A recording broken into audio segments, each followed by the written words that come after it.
সমর্থন করবে আশা রাখি। ধর্ষণ মানবতার বিরুদ্ধে এক বড় অভিশাপ।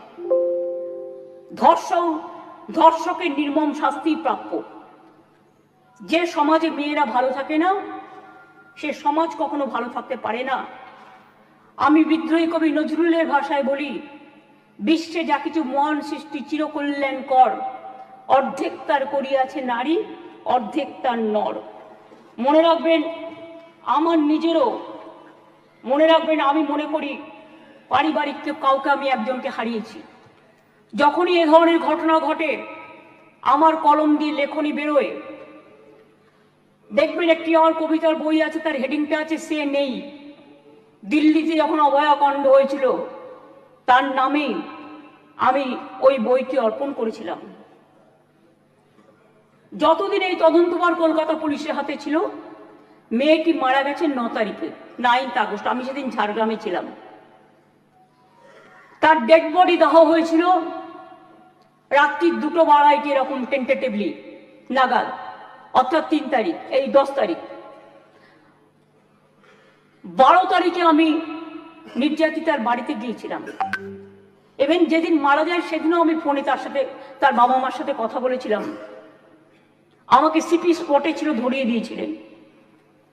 আমি যখন গিয়েছিলাম নির্যাতিতর বাড়ি, তার আগে যিনি তদন্ত করছিলেন সেই অফিসারকে total audio, video, CCTV footage সবকিছু দিয়ে তার বাবা মার কাছে পাঠানো হয়েছিল, যাতে তারা সবটা জানতে পারেন, বাইরে প্রচার না করে।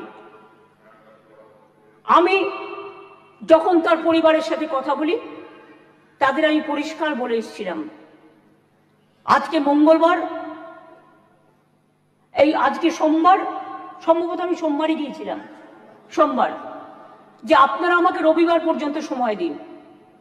যদি আমরা টোটাল তদন্ত করে সবাইকে অ্যারেস্ট করতে না পারি, যারাই যুক্ত, তাহলে আমি নিজে আগামী সোমবার, রবিবার পর্যন্ত দেখে আমি সিবিআইয়ের হাতে কেস তুলে দেবো। আমি নিজে গিয়ে বলেছিলাম। তারা বলেছিলেন ঠিক আছে।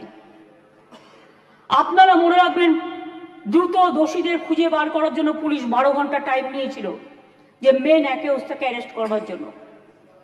এবং 164 জনের একটা সাইবার ক্রাইম টিম তৈরি করা হয়েছিল সমস্ত খতিয়ে দেখার জন্য।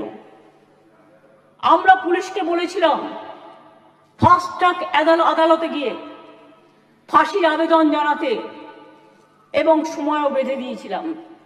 কিন্তু মঙ্গলবার দিন সিবিআই হয়ে যায় কোর্টের অর্ডারে।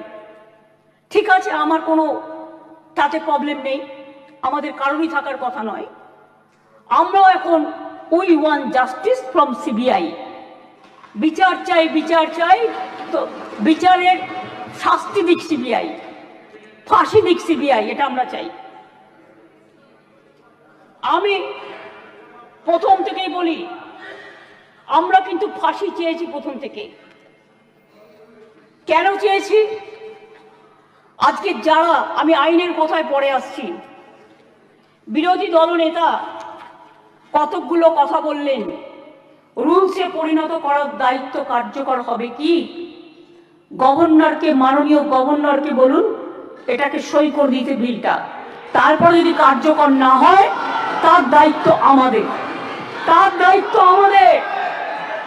আমি আবার বলি, উই ওয়ান্ট রেজাল্ট অলসো।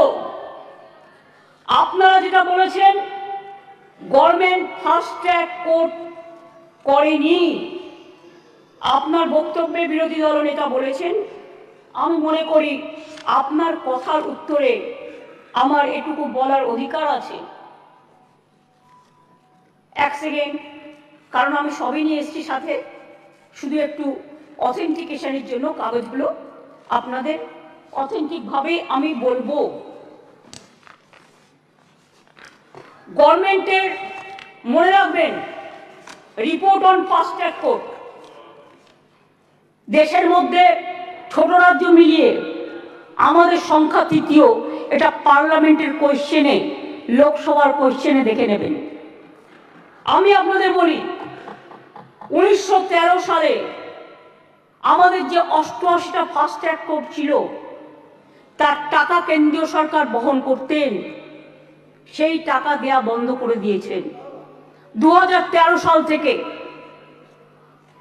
তা সত্ত্বেও আমাদের রাজ্যে বর্তমানে 88টি ফাস্ট ট্র্যাক কোর্ট আছে, মহিলাদের জন্য 52টি ডেজিগনেটেড কোর্ট আছে, যাতে মহিলাদের বিরুদ্ধে সংগঠিত অপরাধের মামলাগুলোর দ্রুত বিচার হয়।